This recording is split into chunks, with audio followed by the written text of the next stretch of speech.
હું doctor Urman Dhruv lifestyle disease prevention YouTube channel તથા HCG hospital તરફથી આપ સૌનું અભિવાદન કરું છું. અને હવે વાતો કરીશું થાઇરોઇડ ફંક્શન ટેસ્ટની. શું છે આ થાઇરોઇડ ફંક્શન ટેસ્ટ અને એનું મહત્ત્વ શું? થાઇરોઇડ ફંક્શન માટે એ લોહી લેવામાં આવે છે. એ લોહીનો ટેસ્ટ છે જે બતાવે છે કે તમારી થાઇરોઇડની ગ્રંથિ યોગ્ય રીતે કામ કરે છે કે નહીં. હાઇપોથાઇરોઇડ, હાઇપરથાઇરોઇડ અને અન્ય પ્રકારના રોગોની જાણકારી આ તપાસથી મળે છે.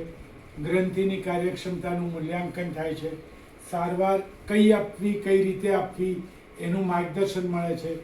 સારવારની અસરકારકતા કેટલી છે, એના ડોઝમાં ફેરફાર કરવાની જરૂર છે કે નહીં એ ખબર પડે છે.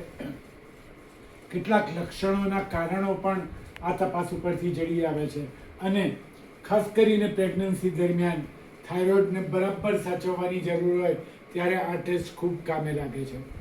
એક પ્રશ્ન એવો હોય છે કે શું સ્વસ્થ વ્યક્તિએ, જેને કોઈ તકલીફ નથી, એણે થાઇરોઇડ ફંક્શન ટેસ્ટ અવારનવાર કરાવવો જરૂરી છે?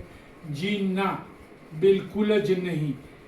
ડૉક્ટર દ્વારા નક્કી કરવામાં ના આવે ત્યાં સુધી થાઇરોઇડ ફંક્શન ટેસ્ટ એક સ્ક્રીનિંગ તરીકે દર વર્ષે કરાવવાથી કોઈ ફાયદો નથી.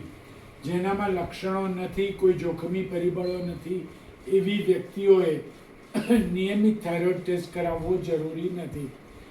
લક્ષણો: બિનજરૂરી રીતે વજન વધવું, એટલે કે કોઈ પણ કારણ ના હોય, તમે સિડેન્ટરી ના હો, એક્સરસાઇઝ કરતા હો છતાં પણ વજન વધે, ત્યાંથી શરૂ કરીને થાક લાગવો, ધડકન ઝડપી થવી, ધડકન ઓછી થવી, ગરમી ઠંડી સહન ના થવી, આવા કેટલાક લક્ષણો છે જે ડૉક્ટર જ એનું એનાલિસિસ કરીને નક્કી કરી શકે કે શું આ થાઇરોઇડ રિલેટેડ છે કે નહીં.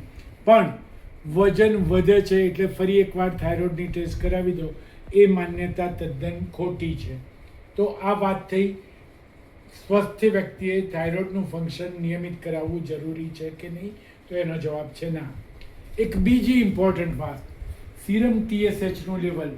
થાઇરોઇડની દવા જેને ચાલતી હોય એ લોકો TSHનું લેવલ નિયમિત કરાવે છે. અને એક માન્યતા એવી છે કે એ હંમેશા ભૂખ્યા પેટે જ આપવું. જી ના, TSHને માપવા માટે ભૂખ્યા પેટનું બ્લડ કલેક્શન જરૂરી નથી. હા, બને ત્યાં સુધી જ્યારે પણ એ તપાસ આપો, દિવસના સેમ ભાગમાં લગભગ નજીકના સમયે જ આપવાનું રાખો. પણ TSH કોઈ પણ સમયે માપી શકાય છે. ખોરાક લેવાથી પરિણામ પર અસર પડતી નથી. જો તમે લિયોથાઇરોક્સિનની ગોળી લેતા હો તો બને તો બ્લડ સેમ્પલ ડોઝ લેતા પહેલાં આપો. પણ એ શક્ય કોઈ રીતે હોઈ શકે નહીં. તો ઓછામાં ઓછું સમય સેમ રાખો. જો તમે સોમવારે 9 વાગે આપતા હો તો પછીની 1.5 મહિને જે તપાસ આપો એ 9 વાગે જ આપો તો કમ્પેરિઝન થઈ શકે.